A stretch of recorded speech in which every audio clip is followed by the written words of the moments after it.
ठीक है। तो हम वैदिक संहिताओं के बारे में देखते हैं। तो हम सब जानते हैं कि हमारी परंपरा में 4 वेद स्वीकृत हैं। संहिताओं के रूप में 4 वैदिक संहिताएं हैं, ऋग्वेद की, यजुर्वेद की, सामवेद की और अथर्ववेद की। तो आज हम सबसे पहले संहिता साहित्य के अंतर्गत ऋग्वेद की संहिताओं के विषय में विस्तृत ढंग से जानेंगे। तो हमारा सबसे प्राचीनतम और पहला वेद है ऋग्वेद। ऋग्वेद के आचार्य पैल हैं। इसका जो ऋत्विक होता है, जो पुरोहित होता है, उसका नाम है होता। और चूंकि ऋग्वेद में कुल 10 मंडल हैं, ऋग्वेद में कितने हैं? 10 मंडल हैं। इसीलिए ऋग्वेद का एक दूसरा नाम दशतई भी है। इसका ऋत्विक होता होने के नाते इसे होत्री वेद के नाम से भी जाना जाता है। यदि ऋग्वेद की संहिताओं के विभाजन को समझें तो यह 2 प्रकार से उपलब्ध होता है। पहला अष्टक क्रम के रूप से और दूसरा मंडल क्रम के रूप से। कुछ विद्वान यह मानते हैं कि अष्टक क्रम ऐतिहासिक विभाजन है और मंडल क्रम क्या है? वैज्ञानिक विभाजन है, साइंटिफिक डिवीजन है। साइंटिफिक चैप्टराइजेशन ऑफ द वैदिक संहिताज आर नोन मंडल क्रमाज। मंडल क्रम के रूप में विभाजित वैदिक संहिता या ऋग्वेद की संहिता वैज्ञानिक रूप से मानी जाती है और अष्टक क्रम ऐतिहासिक है। तो हमारे सामने ऋग्वेद 2 रूपों में विभाजित है। अब हम सबसे पहले अष्टक क्रम के विभाजन को समझते हैं। तो अष्टक क्रम के अंतर्गत कुल 8 अष्टक हैं। कुल कितने अष्टक हैं? 8। और प्रत्येक अष्टक में 8 अध्याय हैं। पहला अष्टक उसमें 8 अध्याय, दूसरा अष्टक उसमें 8 अध्याय, ऐसे करते करते हर अष्टकों में 8 अध्याय हैं। तो कुल 8 अठाई 64, 8 8 जा 64। तो इस हिसाब से कुल 64 अध्याय अष्टक क्रम के अंतर्गत ऋग्वेद की संहिता में है। और पुनः अध्यायों का विभाजन वर्गों में है और जिससे 2024 वर्ग हमारे सामने अष्टक क्रम के अंतर्गत प्राप्त होते हैं। इन्हीं वर्गों में मंत्र पाए जाते हैं। ठीक है, मेरी बात समझे क्या? जी सर। कोई डाउट? No sir. ठीक है। अब हम अष्टक क्रम को समझ लिए। इन्हीं वर्गों के बाद फिर मंत्र पाए जाते हैं। और ये मंत्र कितने हैं? तो मोटा मोटी मंत्र जो हैं, अगर खिल सूक्तों को ले लोगे जो 8वें मंडल इत्यादि के हैं, तो कुल हैं 10,580, अन्यथा 10,552 या कहीं कहीं 10,552 1/4, या आर्य समाज के कुछ विद्वानों के द्वारा लिखे गए पुस्तकों में 10,564 मंत्र, ऐसा भी जिक्र प्राप्त होता है। लेकिन आपको क्या ध्यान रखना है? आपको ध्यान रखना है कि ऋग्वेद में 10,580 मंत्र हैं खिल सूक्त के को लेकर के। खिल क्या है? जो प्रक्षिप्त हैं, जो बाद में जोड़े गए, ऐसा माना जाता है। अन्यथा 10,552 1/4, ऐसा मतलब किसी एक मंत्र का एक हिस्सा। ठीक है। तो अष्टक क्रम के विभाजन को जान लिया, मंडल क्रम को समझते हैं। तो मंडल क्रम का विभाजन कुछ यूं है कि इसमें कुछ कुल 10 मंडल हैं और फिर मंडलों का विभाजन सूक्तों में हुआ है। प्रत्येक मंडल में कुछ सूक्त हैं। तो टोटल कितने सूक्त हैं? तो कुल हैं 1028 सूक्त। कितने सूक्त हैं? 1028। 1028 में 11 जो हैं वे खिल हैं, प्रक्षिप्त हैं, यानी कि 8वें मंडल के अंतर्गत प्राप्त होते हैं। ये 11 बाल खिल्य सूक्त इनको बोला जाता है। क्या बोला जाता है? बाल खिल्य सूक्त। ठीक है। फिर सूक्तों का विभाजन जो है वो अनुवाकों में है और इस तरीके से कुल 85 अनुवाक हमें प्राप्त होते हैं। और इन्हीं सूक्तों के अंतर्गत पुनः मंत्र हैं जिसके बारे में मैंने बताया कि 10,580 मंत्र हैं। ठीक है। कुछ कुछ आइडिया लग रहा है? जिनके लिए नया हो या नया ना भी हो, जिनके लिए छूट गया था विषय, बहुत लंबे समय बाद पढ़ रहे हो, है ना? जी सर। ठीक है, आगे चलें। जी सर। जी सर। अब इसके उपवेद की बात करें तो वैसे तो इसका उपवेद आयुर्वेद ही है, लेकिन हमारे साथ कभी कभी कंफ्यूजन होती है कि हम अथर्ववेद का उपवेद आयुर्वेद को मान लेते हैं, जबकि ऐसा नहीं है।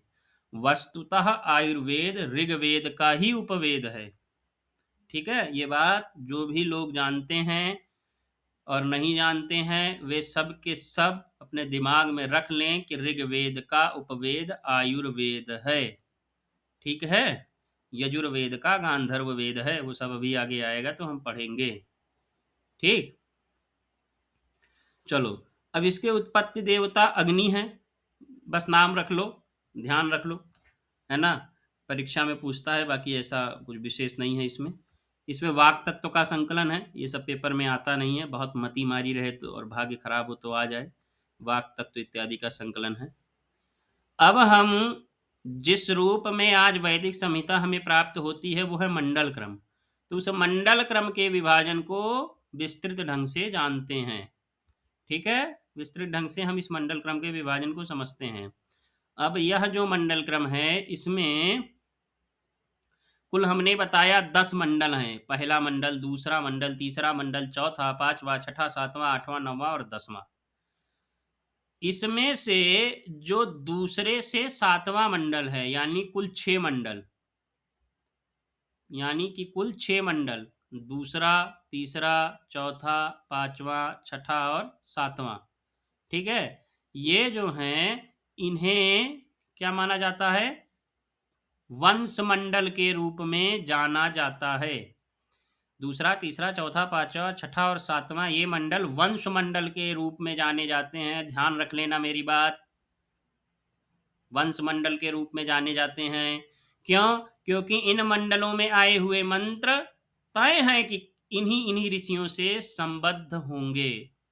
तो सबसे पहले हम पहले मंडल के ऋषि को जान ले। तो पहला मंडल जो है उसके ऋषि शतार्चिन हैं और कुल 191 सूक्त इस मंडल में प्राप्त होता है। फिर सूक्त के अंतर्गत मंत्र होते हैं, ये सब आप जानते हो। फिर दूसरा, तीसरा, चौथा, पांचवा, छठा, सातवां ठीक से याद कर लो, समझ लो।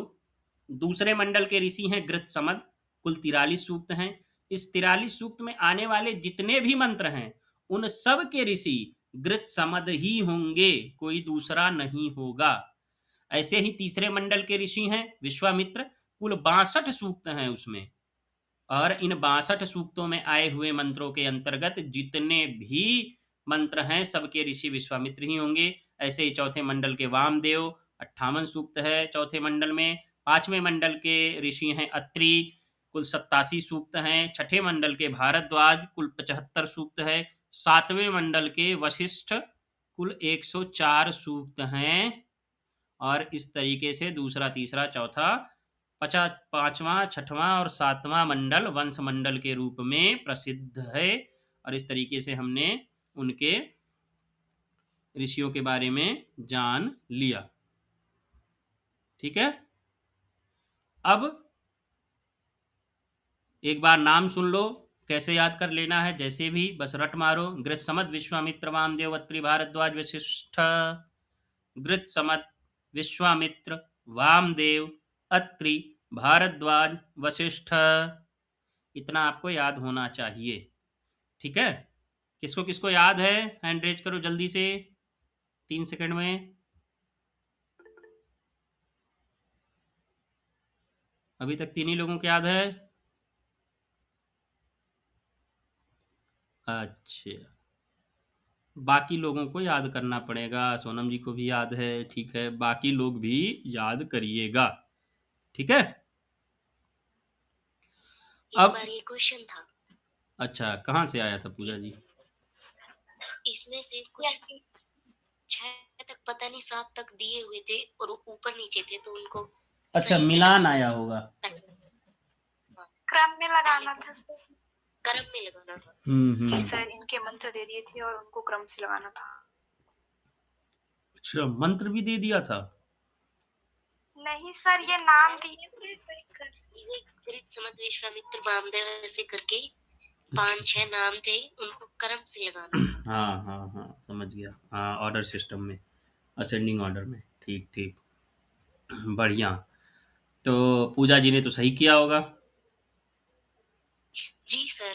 बहुत सुंदर, बहुत बढ़िया। ग्रुप में तुम्हारे मैसेज किया था पुराने वाले में, अभी कोई बता नहीं रहे हो कितना आंसर किसका सही हुआ है? सर मैं एकदम नहीं। नहीं, तुम लोग सर भी। इस बार बहुत कम हो गया है। अच्छा, कम कम जा रहा है। ये आप कौन बोल रही हैं? प्रतिभा जी क्या? नहीं सर, मैं बोली हूँ। अरे मैं कौन, नाम तो बताओ। अरे जब मैं, सर सोनम। अच्छा सोनम जी। असल बात क्या है कि मैं पीडीएफ ओपन किए रहता हूँ, तो ये क्रोम बंद होता है ना उस समय स्क्रीन पे, तो ये नहीं पता चलता कौन बोल रहा है। पूजा जी से 6 महीने से परिचित हूँ, पिछले बैच में पढ़ी थी, तो आवाज़ ध्यान है सबकी, उन लोगों की ना। धीरे धीरे सबकी आवाज़ याद हो जाएगी। तो ये है अपना 7वां मंडल वशिष्ठ। फिर 8वें मंडल के कर्म हैं, 9वें के सोम हैं और 10वें के भृगु हैं। बहुत सही बात है कि 10वें मंडल और पहले मंडल की सूक्त संख्या बराबर है। क्या, कौन कौन कौन सी? 191 इसकी भी है और पहले की भी 191 ही है। अब जो 8वां मंडल है उसको थोड़ा समझ लो, जिसके कण्व ऋषि हैं। अच्छा, आपको 9वें और 10वें के भिन्न भिन्न भी मिल सकते हैं। 9वें मंडल को पवमान मंडल इत्यादि भी कहते हैं, ठीक है। 10वें मंडल के भृगु भी मिल सकते हैं आपके, कोई और भी मिल सकता है, कुछ ऐसा फिक्स नहीं है आचार्य इनके ऋषि इत्यादि, ठीक है। ये जो हमें समझना है, वैसे तो मूलतः इसमें 12 नहीं, 92, 92 सूक्त हैं 8वें मंडल में, जिसके ऋषि कर्म हैं। लेकिन 11 बाल खिल्य सूक्त भी प्राप्त होते हैं। इस तरीके से इस मंडल में कुल 103 सूक्त हैं 8वें मंडल में, ठीक है। ये बात याद रखोगे। ये पीडीएफ आज जी आपके सर। पेड ग्रुप में मैं भेज दूंगा, कल भूल गया, ठीक है। आज मैं चाहे जैसे भी याद रखूंगा भेज दूंगा, नहीं तो कोई ग्रुप में मैसेज कर देना, ठीक। सर मतलब इनके सूक्तों की जो सूक्तों की संख्या है वो भी याद करनी है। आज के एनटीए के अनुसार तो याद करनी चाहिए, जिस तरीके से वो सवाल पूछता है। कल को ना सूक्तों के मंडलों के सूक्त संख्या के हिसाब से क्रम लगाने को दे देगा, है ना। तो जी सर। याद करोगे तो फायदे में रहेंगे, आप सब फायदे में रहेंगे याद करेंगे जब, ठीक है। तो अब हमने ऋग्वेद संहिता के विषय में मोटा मोटी बातें जान ली कि भाई ऋग्वेद संहिता का आचार्य कौन है, उसका देवता कौन है, उसका ऋत्विक कौन है, उसका अपर नाम क्या है, उसका ऐतिहासिक और वैज्ञानिक विभाजन का क्या नाम है। वैज्ञानिक विभाजन में मंडल क्रम के विभाजन में जो वंश मंडल हैं, जो अन्य और मंडलों के ऋषि इत्यादि सूक्त हैं, वो जान लिया। अब हम ऋग्वेद की शाखा के बारे में जानेंगे। किसके बारे में? ऋग्वेद की शाखा के बारे में जानेंगे। तो ऋग्वेद की शाखा क्या है? तो हमारे जो भगवान पतंजलि हैं या आचार्य पतंजलि हैं, जिन्होंने क्या लिखा है? आचार्य पतंजलि ने महाभाष्य। और क्या लिखा है? योग सूत्र। और क्या लिखा है?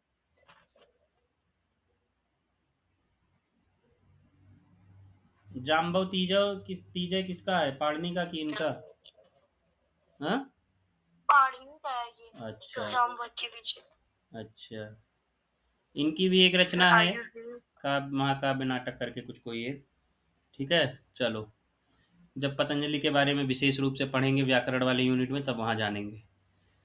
तो ऋग्वेद की शाखा की बात करें तो ऋग्वेद की शाखा के बारे में आचार्य पतंजलि अपने व्याकरण महाभाष्य में कहते हैं कि एक विंशतिधा बाहवृच्यम। क्या कहते हैं? एक विंशतिधा बाहवृच्यम। ऋच्यम में यानी ऋग्वेद में कितनी शाखाएं? एक विंशतिधा, यानी 21 शाखाएं हैं। इन्होंने क्या कहा? ऋग्वेद की 21 शाखाएं हैं। अब ये तो समझ में आया कि वेद की संहिता तो ठीक है, ये शाखा क्या है? हैं? क्या है ये शाखा? मतलब वेद तो एक होता है, उसकी शाखा कैसे है? की शाखा मतलब वॉल्यूम होता है, जैसे आजकल की पुस्तकें प्रकाशित होती हैं वॉल्यूम 1, वॉल्यूम 2, वॉल्यूम 3 में, है ना? जैसे हैरी पॉटर कई वॉल्यूम में है, फिर उसकी कई पार्ट्स आए। कोई समझ सकता है ये शाखाओं के विषय में क्या मूल है? सर पार्ट्स मतलब भाग वगैरह। हम्म, ठीक है, कोशिश अच्छी है, मैं बताता हूँ। लेकिन उससे पहले एक दूसरा विषय पहले जान लेता हूँ। लेकिन जिस 21 शाखाओं की चर्चा महर्षि पतंजलि ने की है कि ऋग्वेद की 21 शाखा है, वहीं एक चरण व्यूह नामक ग्रंथ है जो किसका है? आचार्य शौनक का। याद कर लो, पेपर में पूछता है। आचार्य शौनक का एक ग्रंथ है चरण व्यूह। वे कहते हैं कि ऋग्वेद की कुल उपलब्ध 5 शाखा है। कुल कितनी है? 5 शाखा है। कौन कौन सी? शाकल, वाष्कल, आश्वलायन, शांखायन और मांडुकायन। शाकल, वाष्कल, आश्वलायन, शांखायन और मांडुकायन ये ऋग्वेद की 5 शाखा किसके अनुसार है? आचार्य शौनक की रचना चरण व्यूह के अनुसार। ठीक है ना? तो हम समझते हैं शाखा क्या होती है। असल में परंपरा के भेद से आचार्य और मतलब ये समझो गुरु आचार्य शिष्य की परंपरा के भेद से, स्थान और उच्चारण के भेद से भिन्न भिन्न आचार्यों के द्वारा अपने शिष्यों को भिन्न तरीके से अथवा कुछ परिवर्तित तरीके से जब वेद का कंठस्थीकरण कराया गया, तब वह कंठस्थीकरण एक भिन्न शाखा के रूप में जाना जाने लगा। ठीक है? जैसे मूलतः है सब कुछ तो बुद्ध से निकला, लेकिन हीनयान, महायान, वज्रयान शाखा विभाजित हो गई बौद्धों में। उनकी मूल विस्तक धर्म जो त्रिपिटक है वही है, लेकिन उन त्रिपिटकों को लेकर के जब भिन्न तरीके से उसका व्याख्या या थोड़ा अंतर देखा गया, तब वो भिन्न भिन्न शाखाएं अपनी मान्यता के अनुसार निकल गई। वैसे ही ऋग्वेद की भी शाखा है जो मूलतः यदि शाखा के विभाजन को समझें तो उच्चारण के भेद के नाते शाखा क्या हुई? अलग अलग मानी जाती है। जैसे हम क्या कौन सा विषय इस समय पढ़ रहे हैं? हम किस विषय के छात्र हैं? कोई एक व्यक्ति बोले।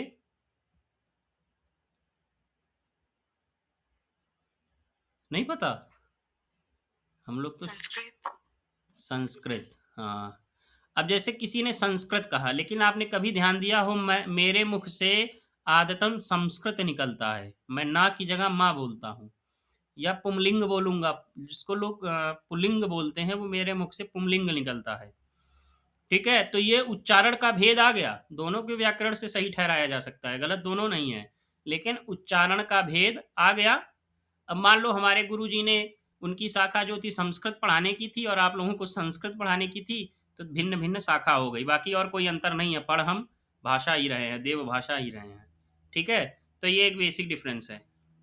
चलो बहुत डीप नहीं जाना था, फिर भी हमने बता दिया। तो चरण व्यू के अनुसार ऋग्वेद की 5 शाखाएं हैं।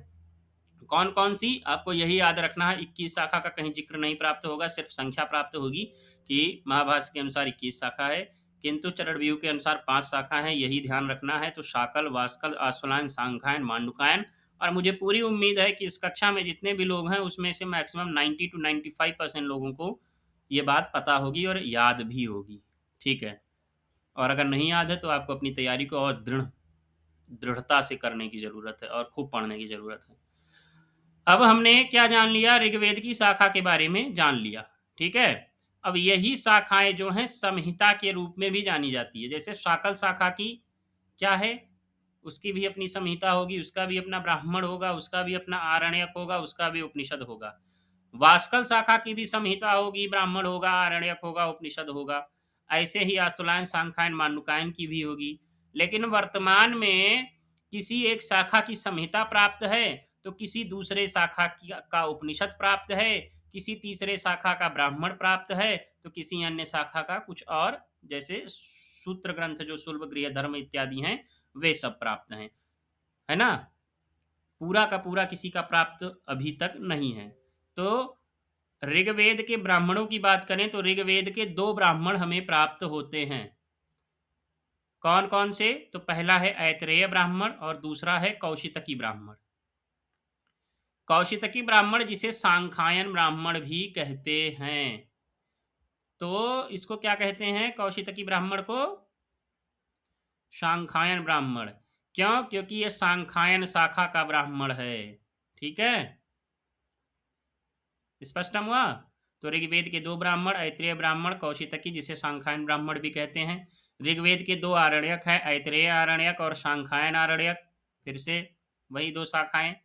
ऋग्वेद के उपनिषद की बात करें तो ऐतरेय उपनिषद और कौशितकी या कौशितकी उपनिषद है ना, सांख्यायन शाखा का ही उपनिषद है ये। तो ये हमारे सामने संहिता, ब्राह्मण, आरण्यक और उपनिषद की बात यहाँ पर हो गई। अब हम आते हैं वेदांग के अंतर्गत कल्प सूत्र जिसकी गणना की जाती है और कहा जाता है कल्प क्या है? हमारे हाथ हैं। कल्प क्या है? वेद पुरुष के हाथ हैं। छंदः पादौ तु वेदस्य हस्तकल्पोऽथ पठ्यते ज्योतिषामयनं चक्षुर्निरुक्तं श्रोत्रमुच्यते। तो क्या है? कल्पोऽथ पठ्यते, हस्तो कल्पोऽथ पठ्यते। तो कल्प क्या है? हाथ के समान है वेद पुरुष के। उस कल्प सूत्र के अंतर्गत 4 प्रकार के ग्रंथ आते हैं: श्रौत सूत्र, गृह सूत्र, धर्म सूत्र और शुल्ब सूत्र। ठीक है, तो अब हम देखेंगे कि ऋग्वेद का श्रौत सूत्र कौन सा है, ऋग्वेद का गृह सूत्र कौन सा है, धर्म और शुल्ब सूत्र कौन सा है भी कि नहीं है, अगर हैं तो प्राप्त होते हैं कि नहीं होते हैं। तो ऋग्वेद के 2 श्रौत सूत्र हैं। कितने श्रौत सूत्र हैं? 2। पहला है आश्वलायन श्रौत सूत्र, दूसरा है सांख्यायन श्रौत सूत्र। आश्वलायन शाखा से संबंधित होगा तो आश्वलायन श्रौत सूत्र और सांख्यायन शाखा से संबंधित होगा तो सांख्यायन श्रौत सूत्र। तो आश्वलायन श्रौत सूत्र में कुल 12 अध्याय हैं। कितने अध्याय हैं मित्रों? 12 अध्याय हैं। सांख्यायन श्रौत सूत्र में कुल 18 अध्याय हैं। ठीक है ना? किसी को कोई परेशानी? बोर तो नहीं हो रहे? नहीं सर। अच्छा, नहीं हो रहे यार, गजब आदमी हो। वेद पढ़ते हुए व्यक्ति बोर हो जाता है। ठीक है, तो चलो, तो ये हो गया अपने श्रौत सूत्र। गृह सूत्रों की बात करें तो 3 गृह सूत्र प्राप्त होते हैं। पहला है आश्वलायन गृह सूत्र, दूसरा है सांख्यायन गृह सूत्र, फिर एक है कौशितकी गृह सूत्र जिसको शाम्य गृह सूत्र भी बोलते हैं। क्या बोलते हैं? शाम्य। ये जरूरी विषय याद रखना है। कौशितकी गृह सूत्र जिससे साम्य भी कहते हैं। एक चीज और अवॉइड नहीं करनी है, ब्रैकेट में इनके विभाजन के बारे में दिया गया है। आश्वलायन गृह सूत्र में 4 अध्याय हैं, सांख्यायन गृह सूत्र में 6 अध्याय हैं, कौशितकी गृह सूत्र में जिसको शाम्य गृह सूत्र भी बोलते हैं कुल 5 अध्याय हैं। अच्छा, एक बात बताओ, अच्छा ठीक है, धर्म सूत्र है वशिष्ठ धर्म सूत्र जिसमें 4 अध्याय हैं और ऋग्वेद का कोई भी शुल्ब सूत्र प्राप्त नहीं होता है। वैसे शुल्ब सूत्र सिर्फ और सिर्फ यजुर्वेद का ही प्राप्त होता है, ये जान लो आज। ठीक है, ठीक है, तो इसलिए जी सर। सामवेद अथर्ववेद का भी शुल्ब सूत्र नहीं कोई मिलता, धर्म सूत्र है वशिष्ठ। अब कोई ऐसा है जो यह न जान पा रहा हो कि ये श्रौत, गृह, धर्म और शुल्ब ये सब सूत्र होते क्या हैं? कोई ऐसा है क्या? वैसे जब वेदांग साहित्य पढ़ेंगे तब हम जानेंगे इसको, लेकिन अभी कोई है कि मैं ये मान के चलूं सबको पता है इसमें क्या होता है? 3 सेकंड है आपके पास। ठीक है, नहीं पता सर, हमको नहीं पता है। अच्छा नहीं पता है, हाँ तो ऐसे शर्माते क्यों हो? गौरव जी आपको स्पष्ट है? जी सर। अच्छा, बाकी सबको स्पष्ट है, 2-3 लोगों को नहीं है। ठीक है, मैं बता देता हूँ। वैसे जो ये सूत्र ग्रंथ आते हैं ये कल्प साहित्य के अंतर्गत आते हैं और कल्प साहित्य वेदांग के अंतर्गत आता है। षड वेदांग आप लोगों ने पढ़ा होगा, छंद इत्यादि जो है, छंद है, व्याकरण है, निरुक्त है, कल्प है ना? तो उसमें एक यह जो कल्प है, इस कल्प सूत्र के 4 प्रकार हैं। यही है हमारा श्रौत, गृह, धर्म और शुल्ब सूत्र। वस्तुतः जो धर्म सूत्र होता है वह कहीं ना कहीं, जैसे हमारे धार्मिक आचार विचार क्या होने चाहिए, हमारे जीवन के, है ना, नैतिकता अनैतिकता कर्तव्य क्या होने चाहिए, कुछ कुछ ये धर्मशास्त्रों के विषय से संबंधित होते हैं, और जिनमें ऐसा वर्णन प्राप्त हो वे धर्म सूत्र कहलाते हैं। शुल्ब सूत्र क्या होता है? शुल्ब का मतलब होता है रस्सी या मापना। तो जिसमें किसी आकार प्रकार को बनाने की, यज्ञ के मतलब जो यज्ञशाला होती है उसके प्रकार की, यज्ञ के आकार की, है ना, त्रिभुजाकार, चतुर्भुजाकार या अन्य अन्य जो आकार हैं उस रूप में बनाने की, और जिसमें मापन हो, कितने लेख, कितने अंगुल, कितनी वित्ता, कितना जो है लठ या अन्य अन्य जो भी मापन की विधियां हैं, उन सब का वर्णन जिस ग्रंथ में प्राप्त होता है वो शुल्ब सूत्र होता है ना। जैसे आप लोगों ने एक ग्रंथ का नाम सुना होगा, बौधायन शुल्ब सूत्र। हम एनसीईआरटी की किताबों में एक थ्योरम पढ़ते हैं, पाइथागोरस थ्योरम या पाइथागोरस प्रमेय। किसी ने पढ़ा है? जी सर। क्या है पाइथागोरस थ्योरम? किसी को याद है? सूत्र ही बता दो।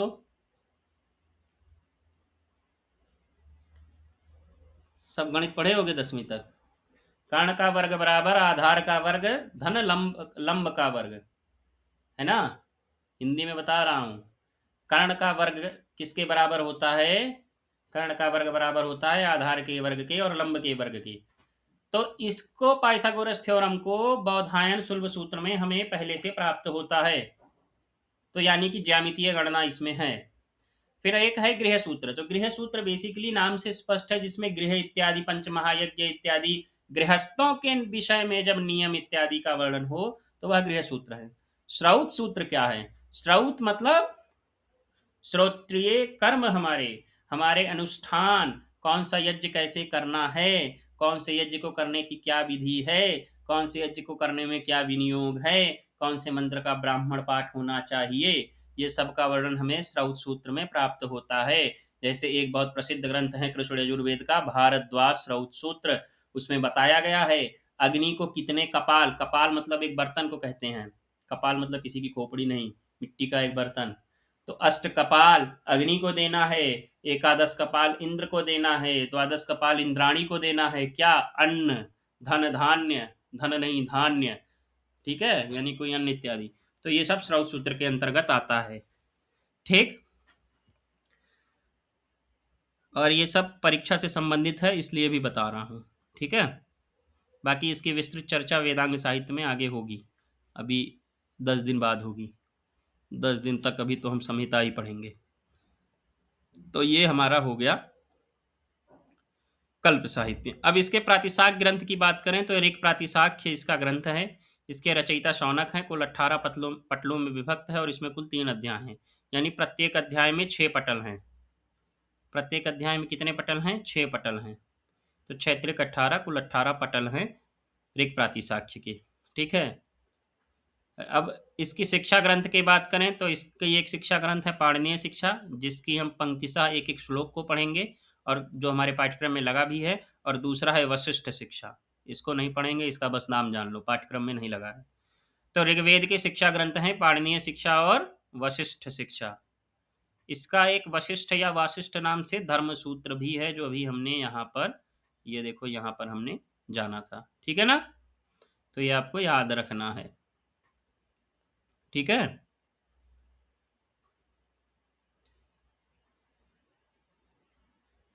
अब वेदों के भाष्य और भाष्यकार जब हम आगे जानेंगे तब वहाँ पर पढ़ेंगे, अभी यहाँ पढ़ने की आवश्यकता हमें अभी फिलहाल नहीं है। अलग से हम भाष्यकारों के विषय में हमारी 2 दिन की कक्षा चलेगी, ठीक। तो ऋग्वेद संहिता इस तरीके से समाप्त होती है। हमने ऋग्वेद की संहिता, ब्राह्मण, आरण्यक, उपनिषद के बारे में जाना, कल्प साहित्य के प्रकार के बारे में, नाम के बारे में जाना, और हमने ये जाना कि शुल्ब सूत्र, गृह सूत्र, धर्म सूत्र कौन कौन से प्राप्त होते हैं। हमने ऋग्वेद के प्रातिशाख्यों को भी जाना, ठीक है। अब किसी को ऋग्वेद से कोई डाउट हो, कुछ समझ में ना आया हो, कुछ प्रश्न हो पहले का आज का, तो तुरंत पूछ लो। है कोई? अगर नहीं है तो फिर हम यजुर्वेद संहिता की ओर बढ़ें। ठीक है, जी सर। समझते हैं शुक्ल यजुर्वेद के 40 अध्यायों में है क्या क्या। तो मोटा मोटी देख लो, पहले 2 अध्याय में दर्श पौर्णमास यज्ञ का वर्णन है, तीसरे में अग्निहोत्र और चातुर्मास्य का है, चौथे से 8वें में अग्निष्टोम और सोमयाग का वर्णन है, 9वें से 10वें में वाजपेय और राजसूय याग का वर्णन है। आप देखेंगे कि सारे के सारे यज्ञों का ही वर्णन प्राप्त हो रहा है, इसलिए यजुर्वेद को यज्ञ का वेद कहा जाता है। 11वें से 18वें अध्याय के बीच में अग्नि चयन और विविध प्रकार की वेदियों के निर्माण से संबंधित मंत्र हैं। अध्याय 16 जिसको रुद्रा अध्याय बोलते हैं, इसमें है ना 16, 17, 18 ये सब जो है चमका अध्याय, नमका अध्याय। गौरव जी, श्रद्धश्चमे जगश्चमे ऐसे कुछ है ना। जी सर। एक हाँ, बार रुद्रष्ट अध्याय। एक बार जरा ठीक से सुना दीजिए, क्या है वो। इच्छा हो तो, ऐसा कोई दबाव नहीं है उसमें। अगली अच्छा, आपकी आवाज़ स्पष्ट नहीं है, ठीक है। तो नमका अध्याय चमका अध्याय है, हर मंत्र के बीच में चम आएगा या नम आएगा, है ना। जैसे मुझे तो वैसे याद नहीं है, श्रद्धश्चमे विष्णुश्चमे। फिर एक नमका अध्याय है जहाँ पर बोलते हैं हर जगह नम नम करके कुछ उसमें आता है, ठीक है। तो 19, 20 और 21 में सौत्रामणि याग का वर्णन है, 22 से 25 के बीच में अश्वमेध याग है, 26 से 29 खिल अध्याय के रूप में जाने जाते हैं। 30वां अध्याय जो है वो पुरुष मेध याग का वर्णन करता है। 31 अध्याय में पुरुष सूक्त और विष्णु सूक्त है। 31 अध्याय में हमारा क्या है, पुरुष सूक्त है, ठीक है। अध्याय 32 में विराट पुरुष के दार्शनिक और आध्यात्मिक विषयों का वर्णन प्राप्त होता है। 33वें अध्याय में सर्वमेध सूक्त का। 34वां अध्याय हमारा क्या है, शिव संकल्प सूक्त है। जज्जाग्रतो दूरं उदयति दैवम, ऐसा है ना गौरव जी कुछ। इसको हमें पढ़ना भी है अपने पाठ्यक्रम में, 25 कोड में लगा भी है ये मंत्र। इसके सूक्तों के मंत्र हमें पढ़ने हैं, ठीक है। जज्जाग्रत, हाँ, जज्जाग्रतो दूरं उदयति दैवं तदुसुप्तस्य तथैवैति दूरंगमं ज्योतिखां ज्योतिरेकं तन्मे मनः शिव संकल्पमस्तु। बाकी मुझे बड़ा अच्छा लगता है व्यक्तिगत तौर पर जब कहीं कोई व्यक्ति पूजा करा रहा होता है और इस मंत्र का पाठ करता है, कोई वैदिक आचार्य जो होता है, तो बड़ा सुंदर लगता है सुनने में। 35वां अध्याय है पितृमेध। फिर ऐसे ऐसे इस प्रकार से विभाजन है अंत्येष्टि प्रायश्चित इत्यादि संबंधित 39 अध्याय में, 39 में। फिर हमारा 40वां अध्याय जो है ये आध्यात्मिक अध्याय है। इसमें पूरा का पूरा ब्रह्म के विषय में बात की गई है। मनुष्य से मनुष्य में कोई विभिन्नता नहीं है, समानता है, इसकी बात की गई है। ब्रह्म के स्वरूप की बात की गई है। हिरण्मयेन पात्रेण सत्यस्य पिहितम मुखम, है ना, इसकी बात इस मंत्र में की गई है, सॉरी इस अध्याय में की गई है। और यही 40वां अध्याय जब इसको अलग से ग्रंथबद्ध करते हैं तो ईशावास्योपनिषद अथवा ईशोपनिषद के रूप में एक उपनिषद ग्रंथ प्राप्त होता है जिसमें 18 मंत्र हैं। तो 40वां अध्याय वस्तुतः क्या है, ईशावास्योपनिषद है, ठीक है। ईशावास्यमिदगुं सर्वं यत्किंच जगत्याम जगत तेन त्यक्तेन भुंजीथा माँ ग्रधा कस्य स्विद्धनम, ये आप लोगों ने पढ़ा होगा, है ना। ठीक, तो इस तरीके से इसका 40 अध्याय है। शुक्ल यजुर्वेद के ब्राह्मण की बात करें तो इसका एकमात्र ब्राह्मण ग्रंथ प्राप्त होता है जो कि शतपथ ब्राह्मण है। क्या नाम है, शतपथ ब्राह्मण। शतपथ ब्राह्मण क्या है ये माध्यन्दिन तथा काण्व दोनों शाखाओं से संबंधित है, मतलब दोनों शाखाओं का प्रतिनिधित्व करता है शतपथ ब्राह्मण। इसमें 100 अध्याय हैं और इसका नाम शतपथ इसलिए है, गणरत्न महोदधि ने बताया कि शतम पंथानो मार्गानाम अध्याया यस्य तत शतपथम, यानी कि जिसमें 100 मार्ग रूपी अध्याय या फिर अध्याय रूपी मार्ग हैं। रूपक अलंकार में भेद नहीं रह जाता है, चरण कमल बंदो हरिराई में भेद नहीं रहे, तो मार्ग रूपी अध्याय या अध्याय रूपी मार्ग है, तो ऐसे ब्राह्मण ग्रंथ को का नाम शतपथ ब्राह्मण है। और हम सब जानते हैं इसमें 100 अध्याय हैं। यह शुक्ल यजुर्वेद की माध्यन्दिन तथा काण्व दोनों शाखाओं से संबंधित है। ठीक है। जे एगलिंग ने सबसे पहले संपादन किया था, ये सब नहीं पूछेगा। ठीक है। काण्व शाखा का जो शतपथ ब्राह्मण है उसमें 104 अध्याय हैं। माध्यन्दिन वाली शाखा में तो हैं 100 अध्याय, 14 कांड, 438 ब्राह्मण और 7624 कंडिकाएं हैं। यानी कि माध्यन्दिन शाखा वाले शतपथ ब्राह्मण की बात की जाए तो सबसे पहले वह 14 कांडों में है, फिर 100 अध्यायों में विभक्त है। अध्यायों के अंतर्गत 438 ब्राह्मण है। ब्राह्मण मतलब विभाजन है, विभाजन का नाम ब्राह्मण है। और 7624 कंडिकाएं हैं माध्यन्दिन शाखा के शतपथ ब्राह्मण में। ठीक है, स्पष्ट हुआ? जी सर। कोई डाउट, कोई प्रश्न, कोई संदेह? No sir. तो अस्तु वयम अग्रे चलामः। ठीक है, तो अग्रे की मस्ती शुक्ल यजुर्वेदीय आरण्यक के विषय में हमें पढ़ना है। तो इसका एकमात्र आरण्यक है बृहदारण्यक। इसका आरण्यक कौन सा? एकमात्र बृहदारण्यक। यह शतपथ ब्राह्मण की माध्यन्दिन और काण्व दोनों शाखाओं का जो अंतिम 6 अध्याय है उसी को बृहदारण्यक बोलते हैं। हमने क्या जाना कि माध्यन्दिन के अनुसार शतपथ में 100 अध्याय हैं, काण्व के अनुसार 100 कितने हैं? 4 है ना? हाँ, 104 है।